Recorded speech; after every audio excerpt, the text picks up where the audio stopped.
to the head of states of all the members of the ECOWAS. My target is to avoid the war between Algeria and Mali and between Algeria and Morocco. I will be speaking as an Algerian citizen here. My target also is to destroy completely and fully the ECOWAS, the West African Economic and Monetary Union, the Bank for the Bank of Africa, Banque Africaine de Développement, the African Bank for Development. My target is to destroy them. I have said before that these organizations are terrorist ones. I repeat it now. I apologize, I cannot sustain the discussion, my speech fully in English because the main colonies of Emmanuel Macron in Africa are using French in their official commitment. Dans une première partie, j'aborderai les équilibres explosifs entre l'Algérie, le Maroc et le Mali. J'aborderai ensuite, bien sûr, cette gigantesque manipulation du drone entre l'Algérie et le Mali. Mais pour cela, je lance un appel dès à présent à toutes les populations africaines victimes du franc CFA de se soulever pacifiquement pour demander à leurs dirigeants, qui sont de facto, d'abandonner immédiatement le franc CFA. Faute de quoi, Emmanuel Macron fera de vous une bouillie pour chiens. Pour cela, je vais remonter, j'ai qualifié le franc CFA d'arme de destruction massive. D'accord? J'ai qualifié le franc CFA de génocide fiduciaire. J'ai qualifié la BCEAO, la Banque centrale des États de l'Afrique de l'Ouest, la CEDEAO, l'Union économique monétaire ouest-africaine, l'Union monétaire ouest-africaine, la Banque africaine de développement d'organisation internationale interétatique africaine de terroristes.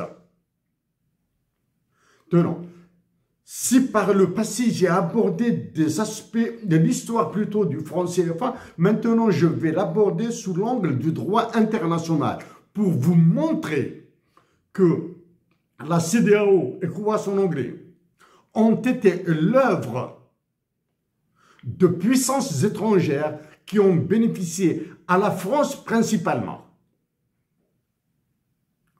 Pour cela, je vais utiliser une partie en anglais, une partie en français. Si je dois intervenir en anglais intégralement, je le ferai. Au président du Ghana, Monsieur John Dramani Mahama, au président du Nigeria, Bola Ahmed Tinubu, au président de la Sierra Leone, Julius Maado Bio. You are members of terrorist organization.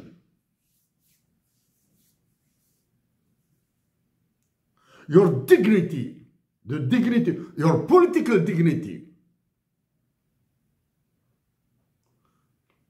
must make you living right now. All the international organizations which are destroying Africa.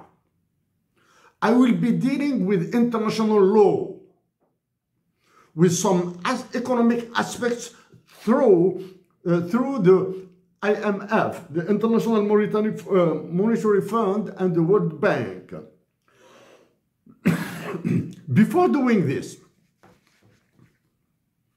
I have just to read for you a little bit of this book, written by a Spanish lawyer, Ildefonso Falcones, esclave de la liberté. Une foule dense et miséreuse s'entassait sur le sable.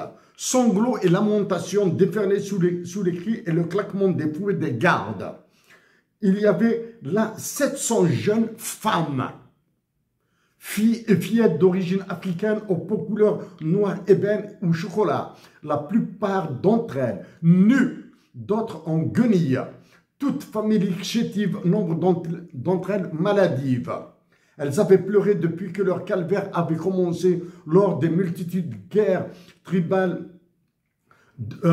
durant leur longue marche jusqu'à la côte du Bénin, colliers de fer au cou, enchaînés aux chevilles et aux poignets, puis au bout d'une attente incertaine, emprisonnées dans les entrepôts du littoral, elles s'étaient retrouvées entassées dans la cale d'un clipper. Après avoir été regroupées en un contingent où furent glissés des dizaines d'enfants. Après 3 mois d'un voyage cauchemardesque, elles furent débarquées sur l'île de Cuba.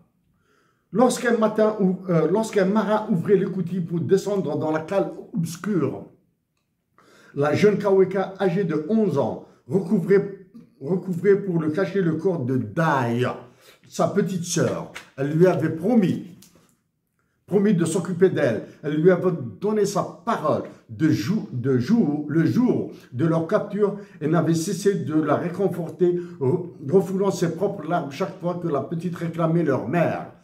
L'enfant avait fini par s'effondrer dans ses bras pendant la traversée. Kaweka lui avait alors chanté doucement à l'oreille en la berçant, oubliant les chaînes qui les attachaient. Si je dois parler du droit international, de l'économie et des ravages de Macron à cause de vos faiblesses, je m'inspire d'écrivains. J'aurais pu citer des écrivains algériens, marocains et autres. Je préférais citer un espagnol. À vous, Africains et Africains, existe-t-il encore de l'esclavage en Afrique? La réponse est oui.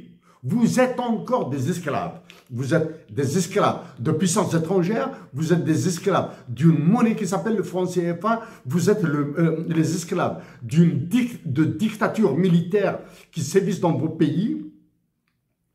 Et pour parler encore plus réellement, l'esclavage encore existe en Libye. L'esclavage existe en Mauritanie. Le pire, probablement, des esclavages, c'est que vos États, ceux qui vous dirigent, ont accepté des seuils de pauvreté de 2,15 $ par jour imposés par la Banque mondiale. Alors que vous êtes riches. Non, avant de parler, je suis obligé de parler à tous les chefs d'État. Je reprendrai les dettes de vos pays. Les États membres de la CEDEAO, le Bénin, Cap-Vert, Gambie, Ghana, Guinée, Libéria, Guinée-Bissau, Nigeria, Sénégal, Sierra Leone, Togo, après, en excluant le Burkina Faso, le Mali et le Niger qui ont décidé de quitter la CEDEAO. Une décision à leur honneur, ça c'est la première. Une décision courageuse, ça c'est la deuxième. Deuxième qualité. Une décision dangereuse. La preuve, je la donnerai dans la démonstration quand je parlerai de cette histoire de drone entre le Mali et l'Algérie et de ce qui se passe entre le Mali et le Maroc. Ça, c'est là. Vos dignités politiques, je dis bien à tous les chefs d'État de la CEDEAO, vos dignités politiques passent par l'abandon pur et simple du franc CFA. Ça, c'est la première. Votre dignité politique passe par le rejet pur et simple, catégorique, ferme et irrévocable de la domination qu'exerce sur vous Emmanuel Macron. Ça, c'est